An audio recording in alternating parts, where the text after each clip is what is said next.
We weren't very, like, well off, but I can remember my dad buying me a Rams uniform, number 11, Norm Van Brocklin, the Dutchman.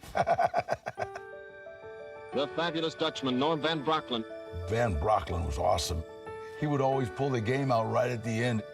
I used to sneak into the Coliseum in 1957 to watch number 11, the Dutchman. And when I go back there and I see that crowd and everybody's rooting for that team, I'm like 10 years old again. Number 12 is the quarterback, Roger Staubach.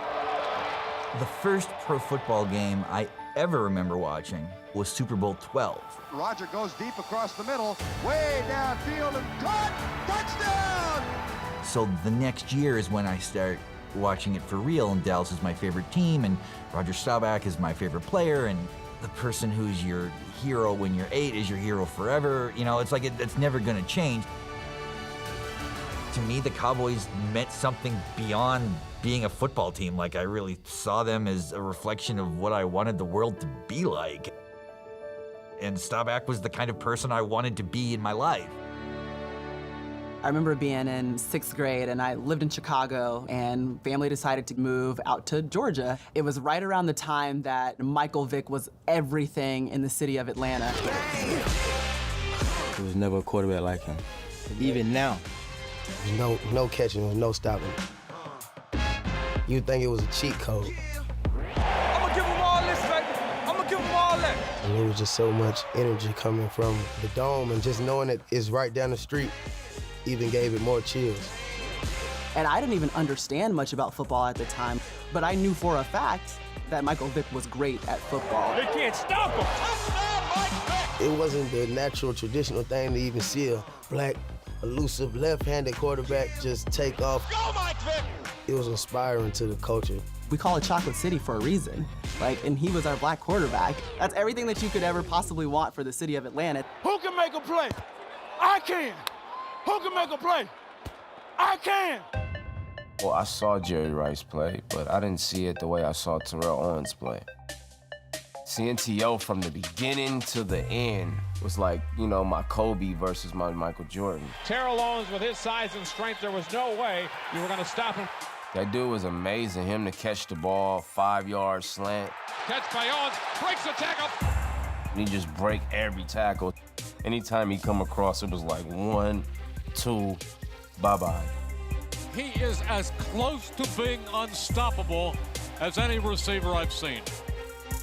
He was the first bully, I felt like, to play receiver. And he really, really passionate, and he brought entertainment to the sport. He had a pen in his side. You know, he got a lot of slack for it, but as a kid watching that, you love that type of stuff because that's what you like. The people laugh and have fun. I love me some me. So T.O., he just brought that to life, and he is my favorite player. And in the 70s, it was all about the Redskins and the Cowboys, two teams that I hate to this day. So I thought, what better way to get back at the Cowboys than to root for the Steelers? And they had a guy on their team named Jack Hamm, which was about as close as you could get to my name. So it just fit. Let it go, Jack Hammer! I played middle linebacker in high school, and he was the guy that I wanted to be, him and Jack Lambert. And it is an interception by Jack Hamm. Football in the 70s was a little bit different. People weren't like, you know, mountains carved out of granite. They were kind of like regular guys, but they were terrifying. That'll cool your ass off. Jack Lambert and Jack Hamm, 58 and 59, they were my favorite players. I grew up in Connecticut. Connecticut does not have a football team. You're a Boston team, New England. At the time, I knew that the Packers had won the first 2 Super Bowls, so I decided to check them out. And that's when I saw this crazy Southern guy with this weird French name throwing a football as hard as he possibly could. Did Brett Favre wake up an echo or two with that one? And I was like, that's my guy. That's my team. Put her in the old mice! So when I got the original script for Varsity Blues, he was supposed to wear number 12. My one request in my contract was that we change it to number 4. I wanted to bring some of that Farvian football mentality to that character. Hard So I tried to do that through his number.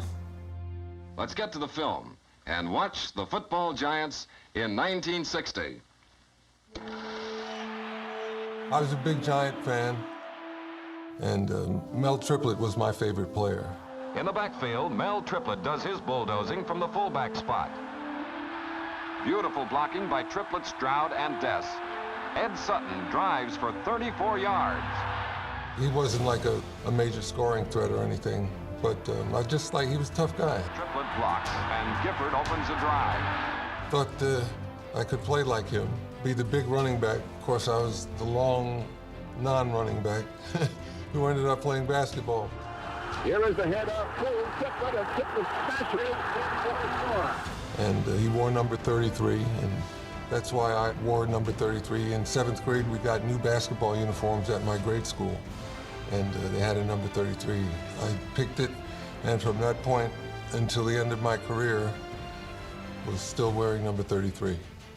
Now the game is in the hands of the men. Men like Jim Brown, the greatest running back of all time. He was around at a time where America was trying to change. There were some people who were really trying to bring about change with civil rights.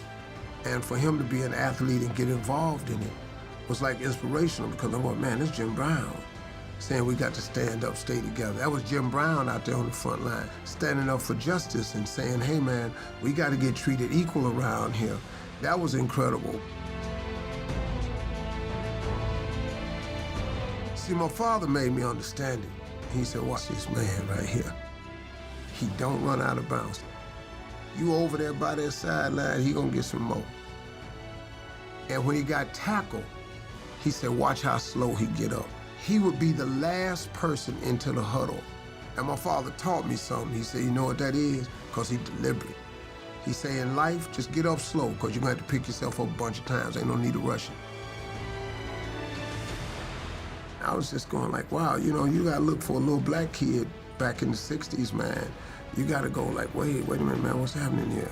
This is doable, you mean? And so, you know, he was quite an inspiration.